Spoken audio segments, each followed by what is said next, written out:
à cette rencontre avec Pasteur Marie-Noël. Bienvenue à notre rendez-vous hebdomadaire.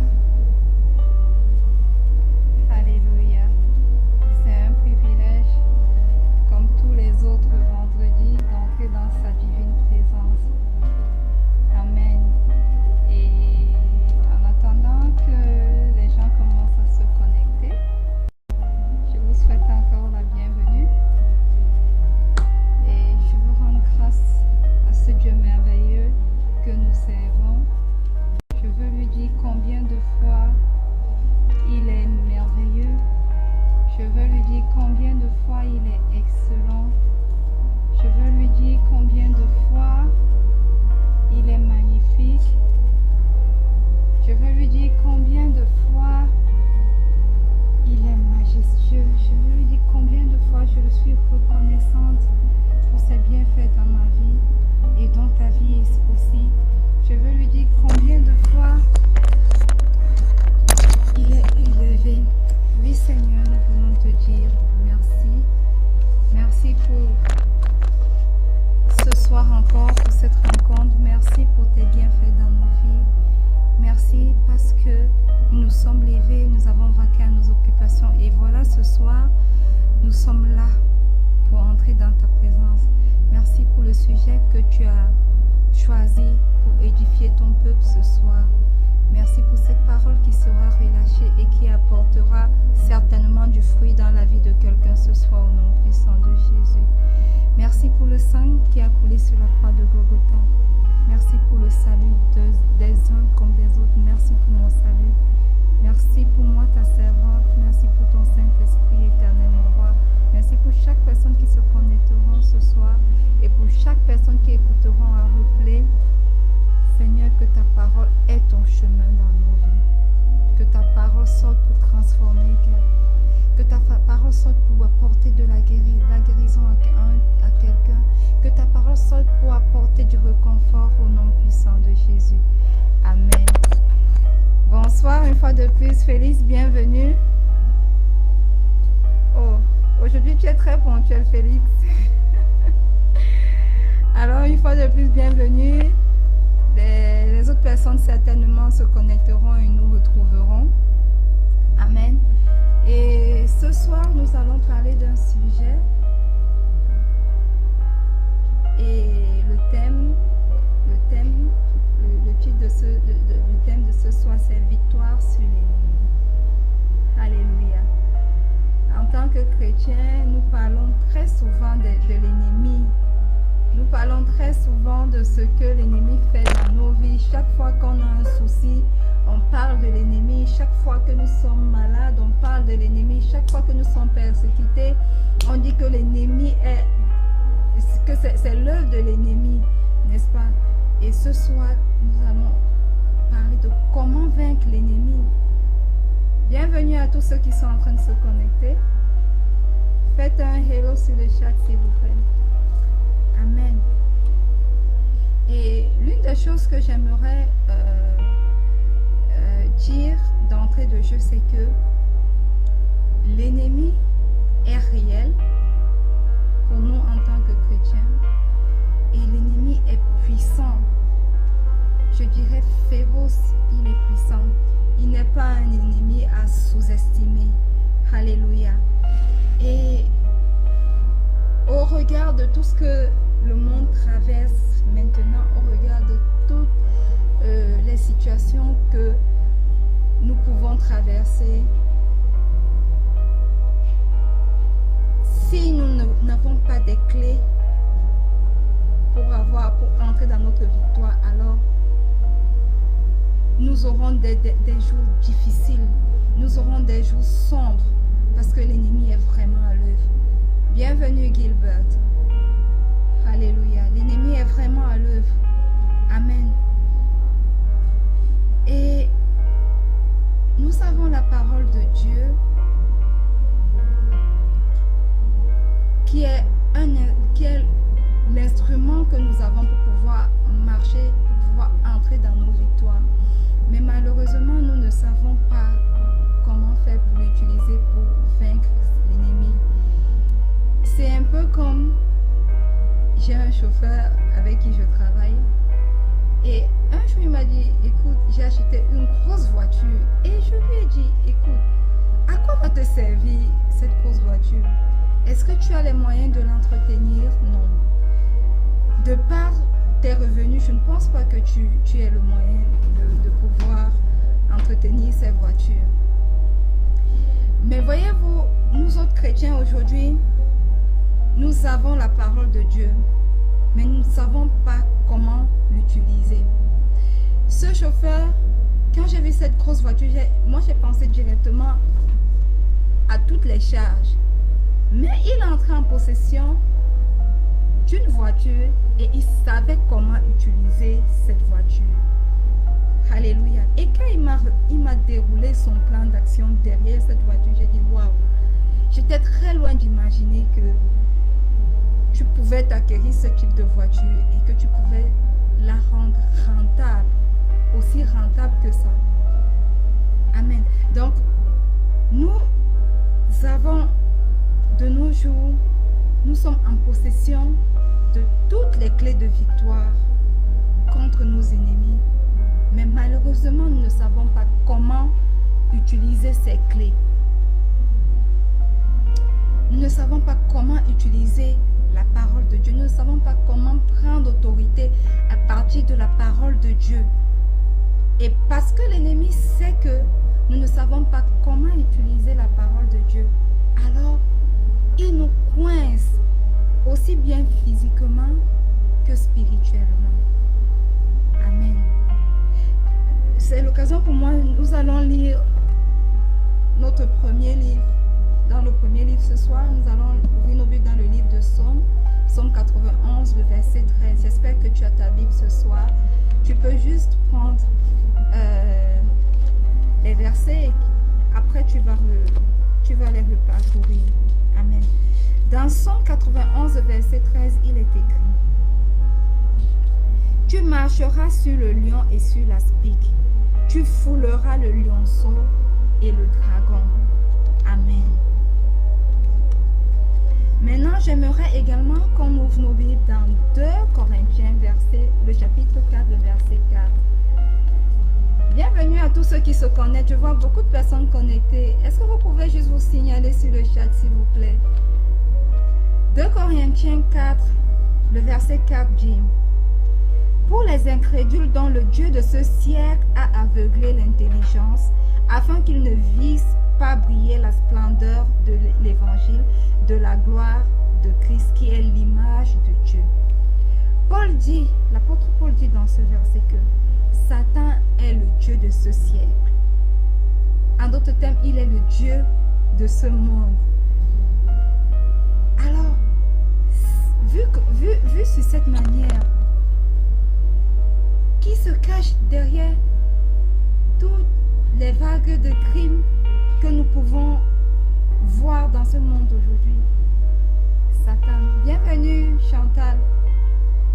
Qui se cache derrière toutes les théories qu'on enseigne, les théories scientifiques qu'on enseigne, les théories de développement et tout, qui nient l'existence de Dieu?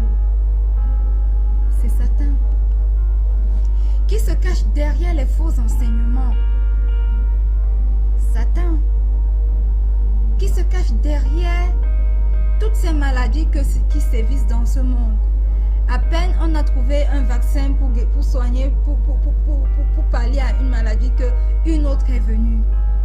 Nous avons plein d'épidémies, nous avons des virus qui naissent, Ebola, on ne peut pas contrôler, ça va dans tous les sens. Évidemment, c'est Satan.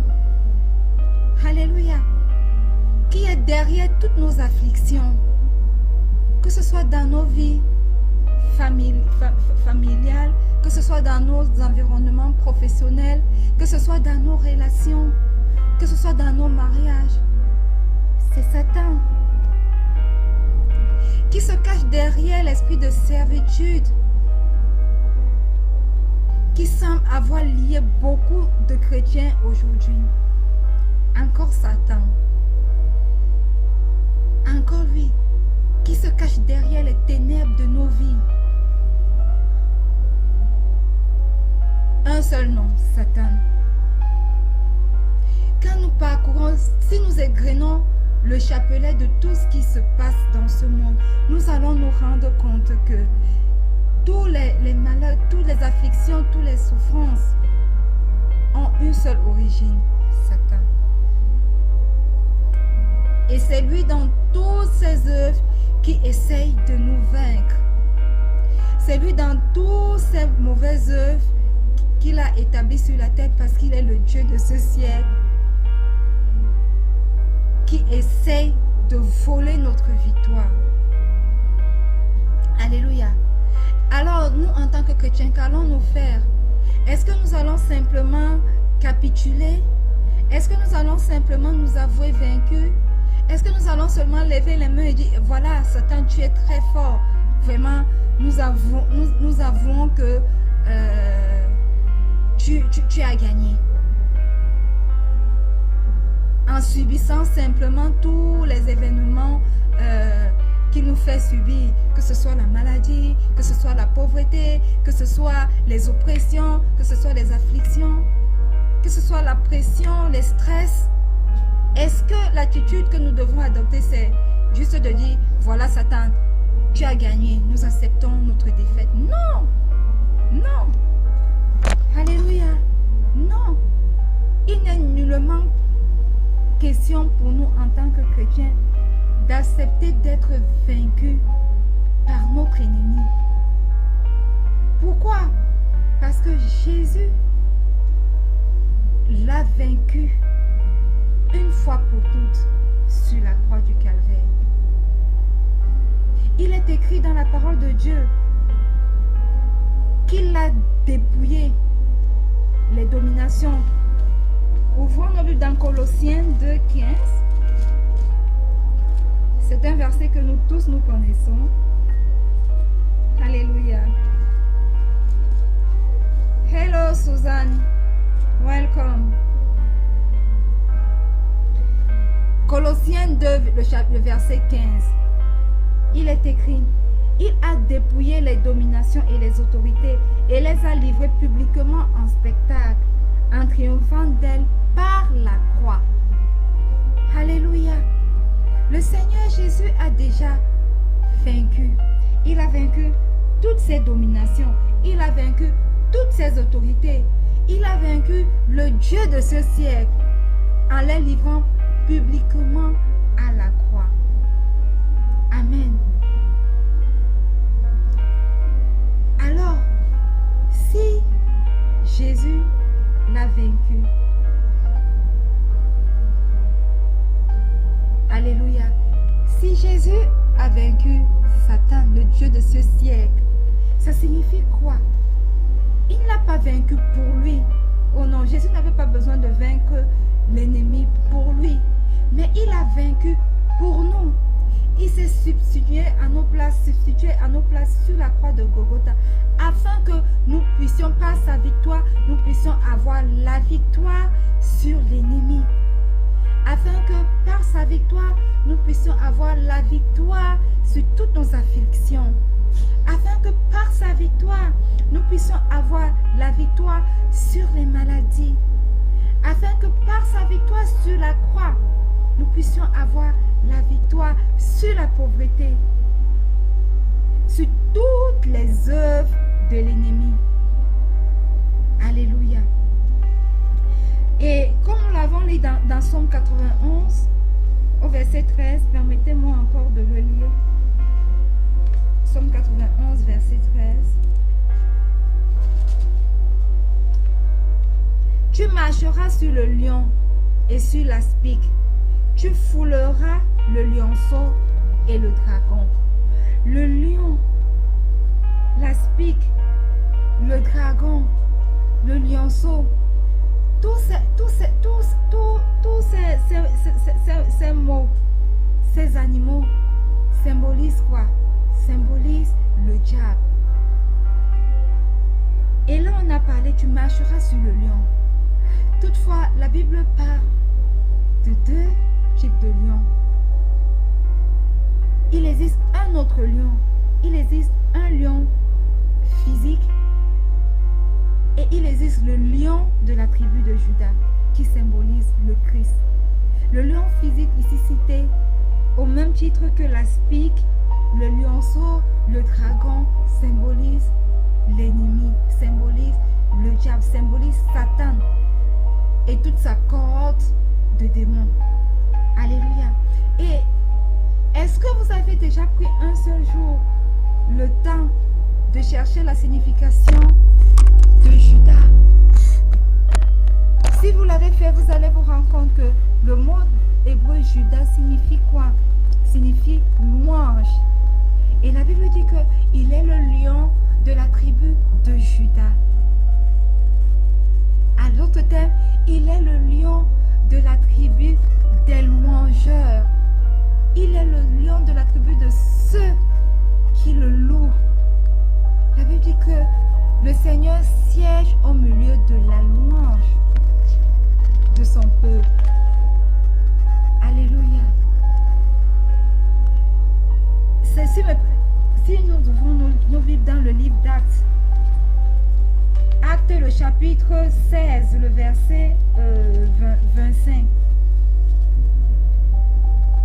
Ceci parle de l'histoire de Paul et de Silas qui, après avoir été fouettés, ont été jetés en prison.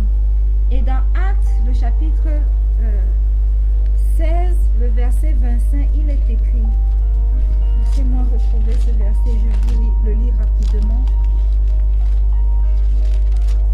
Il est écrit, le verset 25, vers le milieu de la nuit, Paul et Silas priaient et chantaient les louanges de Dieu. Et les prisonniers les entendaient. Et nous savons la suite logique de cette histoire, c'est que un ange est arrivé et les a libérés. Il faisait quoi? Premièrement, il priait. Merci Seigneur pour la prière. Mais à la prière était ajoutée la louange. Il louait. Et c'est parce que également il louait, il chantait, que la réponse leur est venue directement du Seigneur. Souvenez-vous, il est le lion de la tribu de Judas, le lion de la tribu des louangeurs. Alors la louange est tellement puissante qu'elle est capable d'activer notre victoire. Un autre exemple de victoire dans la Bible est la victoire du peuple d'Israël quand il voulait entrer dans Jéricho. Le Seigneur ne leur a pas demandé de prendre des armes. Le Seigneur ne leur a pas demandé de faire quoi que ce soit. Le Seigneur les a demandé simplement de faire des tours de la ville et de louer. C'est vous montrer combien puissante est la louange lorsqu'il s'agit d'obtenir la victoire sur l'ennemi. Amen. Amen. Si vous voulez que le lion de la tribu de Judas réponde à vos prières, alors commencez à le louer. Commencez à le louer dans les ténèbres de la nuit. À l'heure la plus sombre, louez-le. Et tout comme un ange est descendu pour libérer Paul et Silas, ainsi le Seigneur, ainsi le lion de la tribu de Judas vous enverra une réponse favorable à vos prières. Alléluia. Alors les lions, les aspics, les lionceaux qui symbolisent l'ennemi, quelle que soit leur puissance, je dis bien, quelle que soit leur puissance, ils deviennent totalement impuissants lorsque nous savons comment les affronter. Ils deviennent totalement impuissants lorsque nous savons comment utiliser la parole de Dieu. Ils deviennent totalement impuissants lorsque nous savons comment louer le lion de la tribu de Juda. Amen. Dans cette vie où Satan est le Dieu, dans cette vie où Satan est le maître, nous marchons tous les jours dans l'ombre de la mort. Elle nous entoure partout. Bonsoir Divine, bienvenue. Elle nous entoure partout. Quoi que nous fassions, l'ombre de la mort plane autour de nous. Et l'ombre de la mort se manifeste à travers quoi? Se manifeste à travers la maladie, se manifeste à travers les afflictions, se manifeste à travers la pauvreté, se manifeste à travers les crimes, se manifeste à travers un bon nombre de choses que nous voyons aujourd'hui sur cette terre. Alléluia. Et quand nous lisons le psaume 23, beaucoup de personnes le lisent aujourd'hui, on se contente de l'égrener. Quand on est en période difficile, on le recite, mais on ne comprend pas toutefois ce qui est réellement dit dans ce psaume. Le psaume 23 au verset 5 dit, nous tous nous le connaissons, n'est-ce pas? Tu dresses devant moi une table en face de mes adversaires. Tu oins d'huile ma tête et ma coupe déborde. Qui dresse en face de mes adversaires une table? Le Seigneur. Pourquoi? Parce que l'ennemi est là. L'ennemi est présent. Et il a malheureusement le droit d'être présent jusqu'à ce que le temps de son règne arrive à son apogée. Alléluia. Donc, il est forcément là. Il sera forcément présent. Et son nom forcément sera présent sur cette terre parce qu'il a le droit légal d'y être. Alléluia. Mais le Seigneur dresse une table devant cet ennemi, devant ses adversaires, devant Satan et sa cohorte de démons. Ce qui signifie que quoi? Ce qui signifie que le Seigneur nous donne la victoire sur ses ennemis. Le problème avec nous, c'est quoi? Le problème avec nous, c'est que nous regardons plus à ses ennemis qu'à la table qui est dressée devant nous par le Seigneur. Nous regardons plus aux agissements. Nous nous posons plus la question de savoir ce que fera l'ennemi au lieu d'être focalisé sur la table que le Seigneur a dressée devant nous et devant nos adversaires. Parce que alors si nous nous focalisons sur cette table, nous verrons la victoire.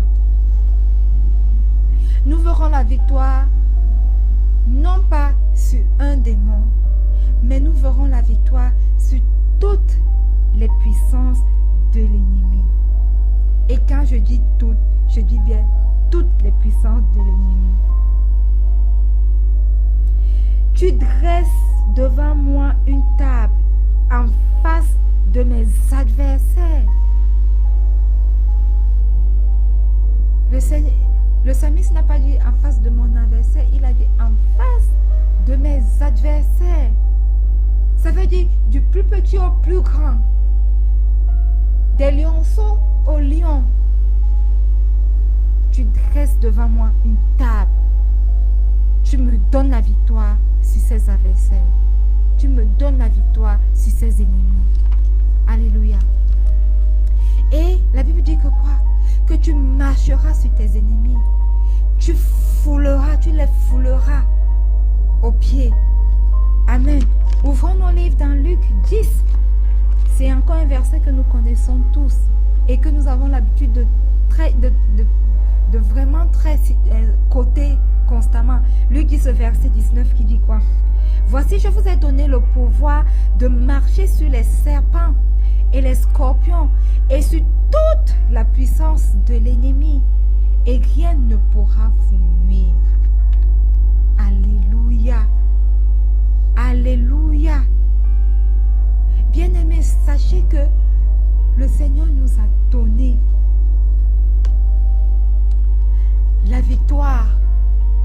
Alors nous pouvons, sans nous préoccuper de leur venin, de leur combat, marcher sur les serpents, marcher sur les scorpions, marcher sur le lion, marcher sur les lionceaux, marcher sur les dragons, les aspics, les fouler aux pieds, le mettre sous nos pieds. Parce que le Seigneur Jésus, les amis, à ses pieds et nous a donné le pouvoir également de le faire. Alléluia. Remarquez que quand on parle du lion, c'est Satan lui-même. Et quand on parle de ces lionceaux, ce sont ces démons. Alléluia. Satan qui est féroce comme un lion, fort comme un lion, puissant comme un lion. Et ces démons qui sont remplis d'énergie comme les lionceaux, d'énergie pour nous nuire. Alléluia. Et la Bible nous dit, nous ne devons pas les craindre. Pourquoi? Parce que nous avons reçu autorité de marcher sur eux. Nous avons reçu autorité de les fouler à nos pieds, de les mettre sous nos pieds. Alléluia. Nous avons le pouvoir, nous avons l'autorité de les piétiner et de les soumettre à notre volonté. Que ce soit les agents de Satan, que ce soit Satan lui-même, nous avons reçu ce pouvoir de Christ. Alléluia. Amen.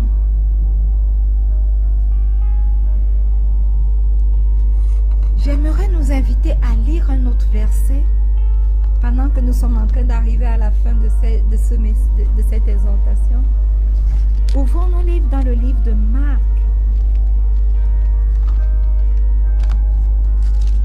Marc, nous allons lire le chapitre 11 à partir du verset 23 au verset 24.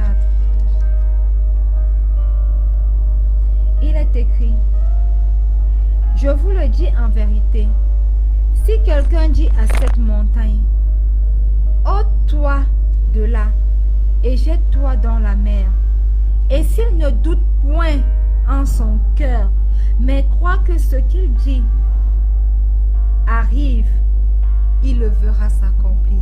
Alléluia.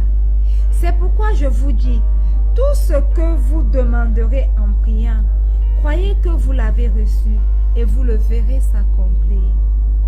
Et lorsque vous êtes debout faisant votre prière, si vous avez quelque chose contre quelqu'un,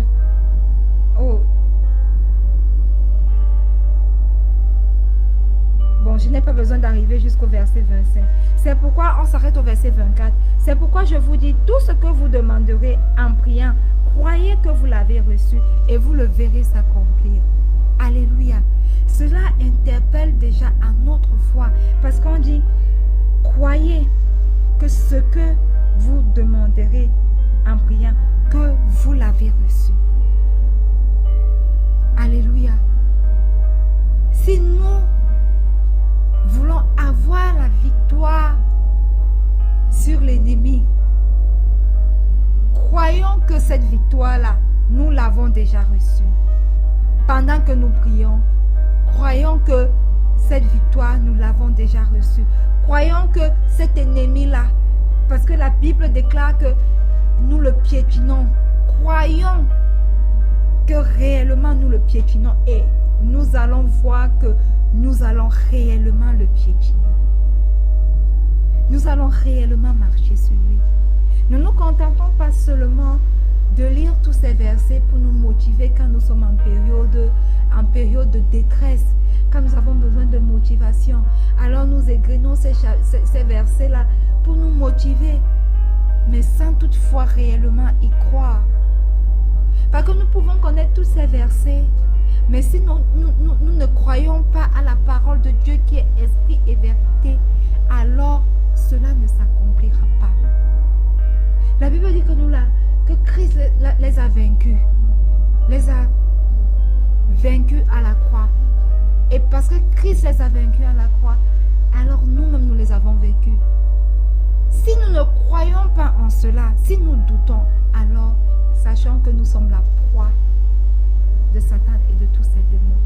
Mais si nous y croyons fermement, alors nous allons marcher, comme le déclare la Bible, sur le lion, sur le lionceau, sur le dragon, quelle que soit la forme que l'ennemi prendra.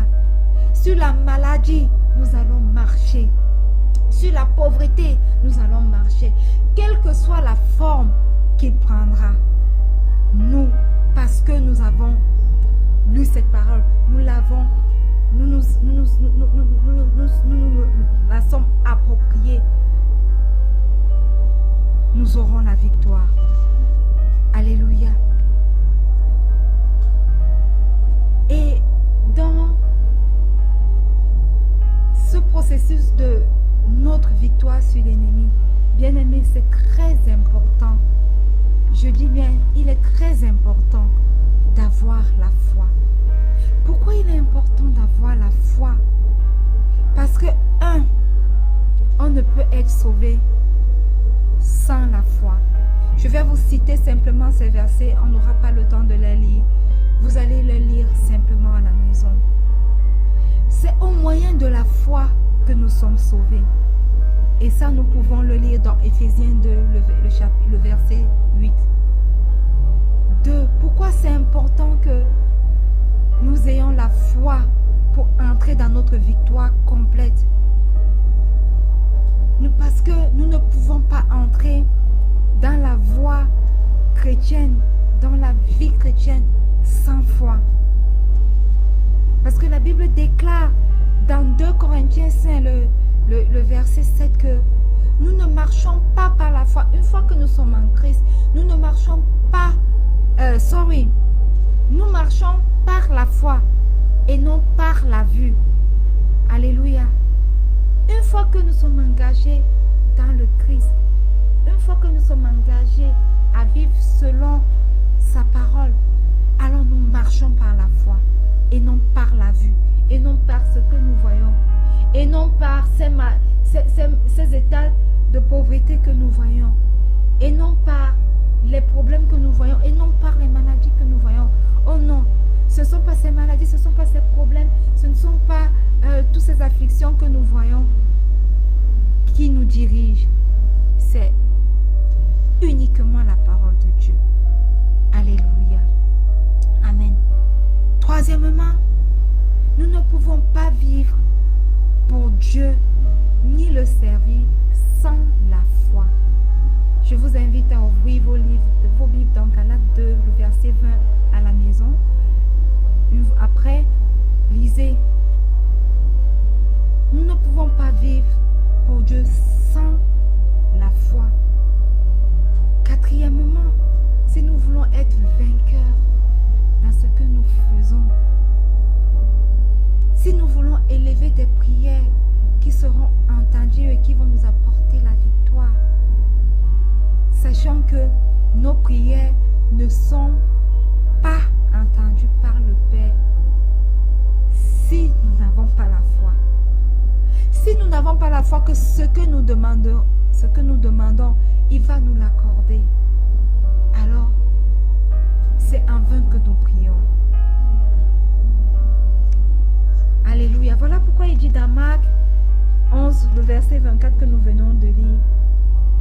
Tout ce que vous demanderez en priant, croyez que vous l'avez reçu. Et ne doutez pas. Amen. Et cinquièmement, on ne peut pas être agréable au Père sans la foi. Hébreux 11, 6. Nous ne pouvons pas lui plaire sans la foi. Quel que soit ce que nous faisons, nous pouvons prêcher devant des milliers de personnes. Nous pouvons apporter des dîmes et des offrandes. Nous pouvons venir en aide à la veuve et aux orphelins.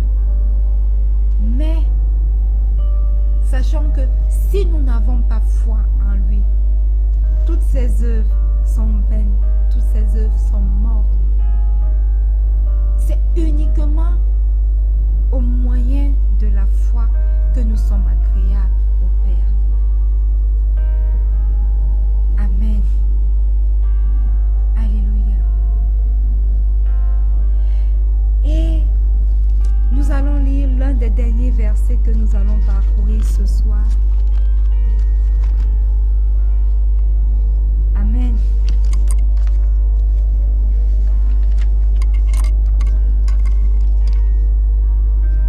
Nous allons ouvrir nos Bibles dans 1 Thessaloniciens 5. 1 Thessaloniciens 5.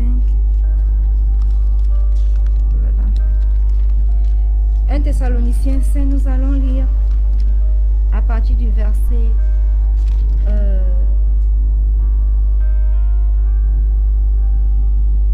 18. Il est écrit: rendez grâce à toutes choses, car c'est à votre égard la volonté de Dieu en Jésus-Christ. N'éteignez pas l'esprit, ne méprisez pas les prophéties, mais examinez toutes choses, retenez ce qui est bon. Ici, si je veux un peu recentrer le contexte dans lequel l'apôtre Paul a écrit ceci, il y avait tellement de prophéties en Thessalonique, tellement de prophéties que les prophéties étaient devenues banales. Et les chrétiens n'en tenaient plus compte parce qu'il y avait tellement une panoplie de prophéties. Et les chrétiens ont cessé de tenir compte des prophéties. Mais l'apôtre Paul dit ceci: rendez grâce à toutes choses, n'éteignez pas l'esprit, parce que en ne faisant pas cas totalement des prophéties, vous éteignez le feu du Saint-Esprit. Mais ce n'est pas parce que il exhortait les Thessaloniciens à ne pas éteindre le feu du Saint-Esprit que il les demandait de croire en tout. Non, il leur a dit: examinez toutes choses et retenez ce qui est bon. Pourquoi est-ce que je m'attarde sur ce point? Parce que l'adversaire que nous avons est un adversaire tellement rusé. L'adversaire que nous avons est malin. Il est subtil. Il connaît comment nous attaquer véritablement. Mais il va essayer par tous les moyens de nous voler ce que nous avons. Car la Bible dit que c'est un voleur. Mais sachez que nous devons retenir ce qui est important pour nous. Nous devons retenir ce que nous avons. Nous devons retenir ce que le Seigneur nous a donné. Nous devons retenir sa parole qui est la clé de notre victoire. Donc, quelles que soient les situations face auxquelles l'ennemi va nous mettre, que ce soit la maladie, que ce soit les afflictions, je ne sais pas ce que tu traverses, que ce soit le manque d'enfants dans ton foyer, que ce soit les divorces, nous ne devons pas nous focaliser à cela. Mais dans cela, nous devons retenir ce qui est bon, c'est-à-dire nous sommes victorieux. Parce que le Seigneur Jésus l'a vaincu depuis des millénaires sur la croix. Et parce qu'il a été vaincu, alors nous retenons que nous sommes victorieux. Quelle que soit l'étendue du sinistre sinistre que nous traversons. Alléluia. Et la dernière écriture que nous allons lire rapidement avant de clôturer, Josué 1, le verset 3. Tout lieu que foulera la plante de votre pied, je vous le donne, comme je l'ai dit à Moïse. Encore une fois, le Seigneur parle de fouler.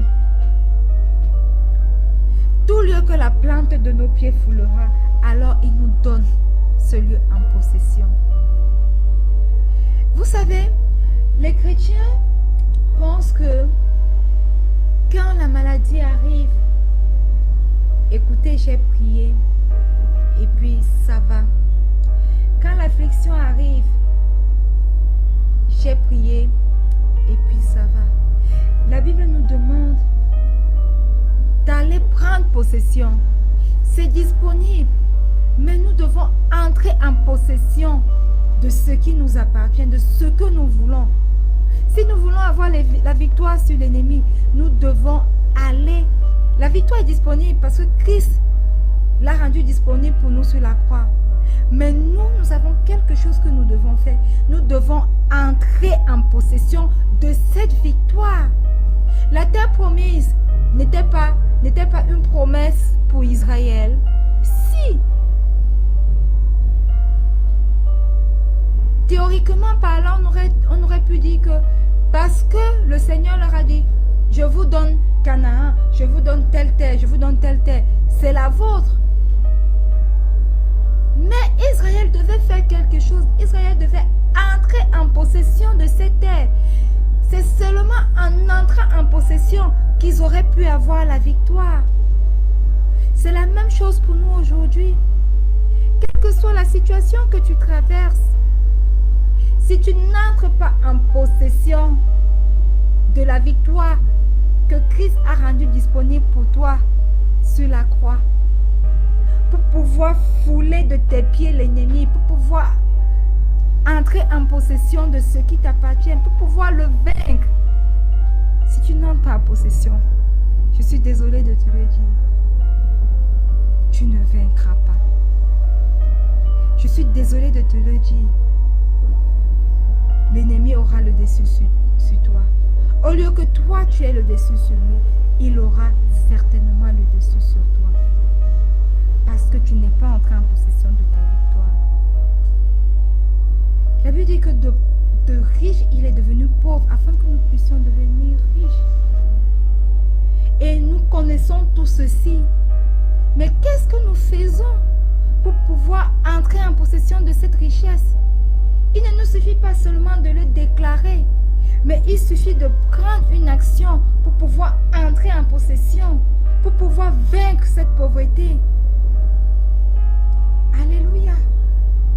Dans toutes les situations que nous traversons, dans toutes les épreuves que nous traversons, dans toutes les difficultés que nous traversons, nous ne nous arrêtons pas seulement à prier, mais prions et faisons quelque chose d'autre. Louons et entrons en possession de cette victoire qui nous appartient. Et l'ennemi connaît cela. Il sait que lorsque nous entrons en possession, il est perdu. Parce qu'il sait qu'il a été vaincu sur la croix du calvaire. Et il sait qu'il attaque. Il sait que ce chrétien est capable d'entrer en possession de sa victoire. Alors, il ne va pas s'amuser avec lui comme il s'amusera avec l'autre chrétien qui récite juste la parole de Dieu sans toutefois entrer en possession de cette parole. Ou alors qui se dit chrétien mais ne connaissant même pas les paroles qui lui donnent le pouvoir et l'autorité. Sachez bien aimés que nous avons le pouvoir et l'autorité et que nous pouvons vaincre l'ennemi quelle que soit la taille, quel que soit l'aspect qu'il prend. qu'il soit sous la forme du dragon, qu'il soit sous la forme de l'aspic, qu'il soit sous la forme du lion, qu'il soit sous la forme de la pauvreté, de la détresse, du stress, du manque d'emploi, du divorce, du manque de travail. Sache que